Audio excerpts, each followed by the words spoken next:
From the Grayman Briefing, this is a summary of recent developments regarding the Second Amendment, cybersecurity, protests, supply chain disruptions, national security, law and order, free speech, censorship, government oversight, and more.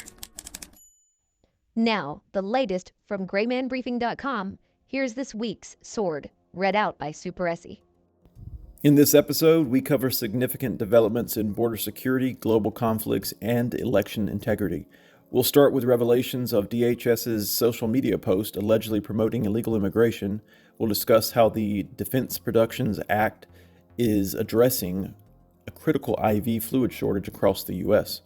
We'll also talk about North Korea troops deploying to Russia, China's rapid nuclear expansion, and a New York court ruling upholding gun rights for public housing tenants.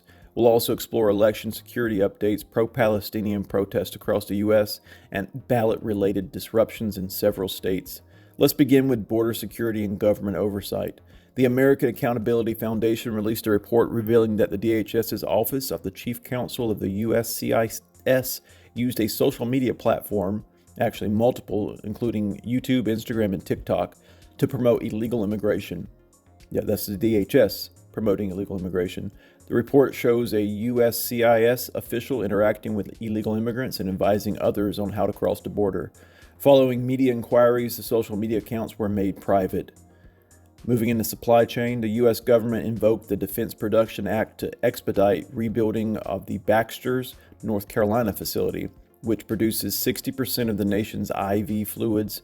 It was damaged by Hurricane Helene. The FDA has permitted Baxter to import IV fluids from other countries such as Ireland, Canada, and China.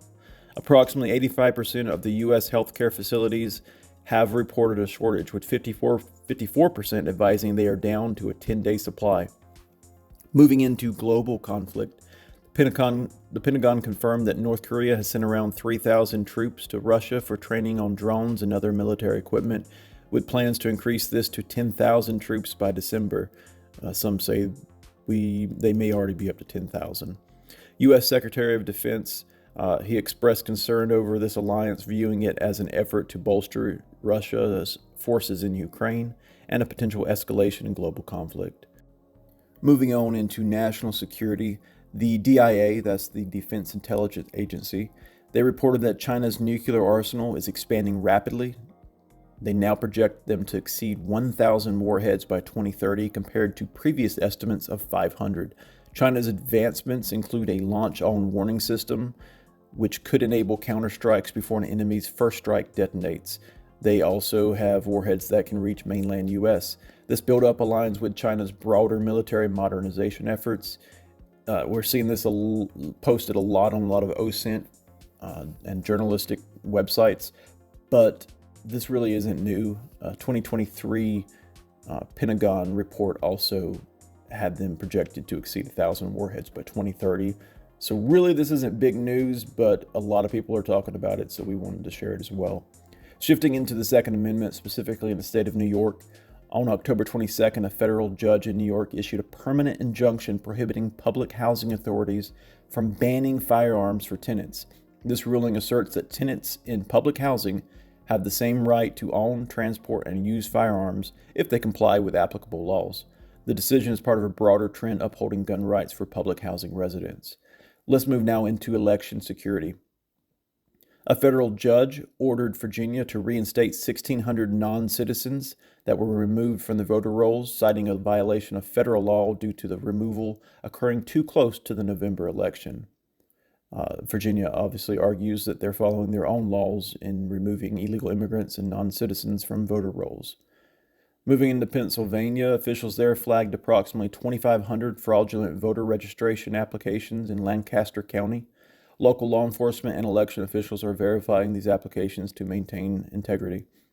Chinese hackers attempted to access the cell phone data of former President Trump and Senator J.D. Vance. The FBI and CISA are investigating the breach, with the Trump campaign attributing the attack to alleged election interference efforts by foreign entities and the White House. In Mesa County, Colorado, several ballots were stolen, intercepted, and fraudulently submitted. Through signature verification, authorities detected the issue, and they're providing affected voters with new ballots. Let's talk about Mississippi now. The U.S. Court of Appeals for the Fifth Circuit ruled that Mississippi's allowance of mail-in ballots up to 5 days after Election Day violates federal requirements. This overturns a pandemic-era policy on late ballot receipt. Over in Alabama, a federal judge has blocked the state's efforts to remove non-citizens from voter rolls, citing a violation of federal law again that prohibits such actions within 90 days of an election. We've also got some other stuff we've got some other stuff election related, specifically about ballot box, but we're going to cover that here in the Civil Unrest, Societal Collapse, Citizens Action, and Extremism briefing. Starting in LA, over 4,000 pro-Palestinian protesters marched, blocking streets and expressing opposition to Israeli policies. In New York City, approximately 8,000 pro-Palestinians protested. They clashed with pro-Israel counter-demonstrators, resulting in multiple physical altercations. In Boston, where pro-Palestinian activists blocked major roadways, traffic was brought to a standstill. In Warm Springs, Georgia, and in Pennsylvania, supporters of Trump and Harris clashed in multiple physical altercations. In Buena Park, California, 300 people conducted a street takeover on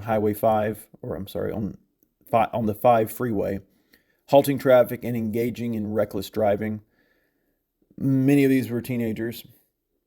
Protesters demonstrated outside the residence of a U.S. Department of State spokesperson with one pro-Palestinian writer. Actually, this is separately. So you had Palestinians protesting outside the spokesperson's actual house. Then separately, a rioter broke through security in the Bronx and burnt an IDF flag and caused some issue there in New York. Over in Berkeley, California, transgender activists targeted a former transgender person who is now against transgenderism. He had a booth there, or she, I don't even know what it is at this point. But anyway, there was an anti-trans booth, and transgender activists attacked it. They looked like V8 juice on everybody there. Moving on, pro-Palestinian activists are organizing a flood election day for Palestine, calling on supporters to disrupt polling locations. In Florida, post-hurricane looting has seen a rise with undocumented or illegal immigrants being arrested as suspects in a majority of the cases. So in these looting and robbery things that happened right after Helene, of the 45 people arrested, 41 were illegal immigrants.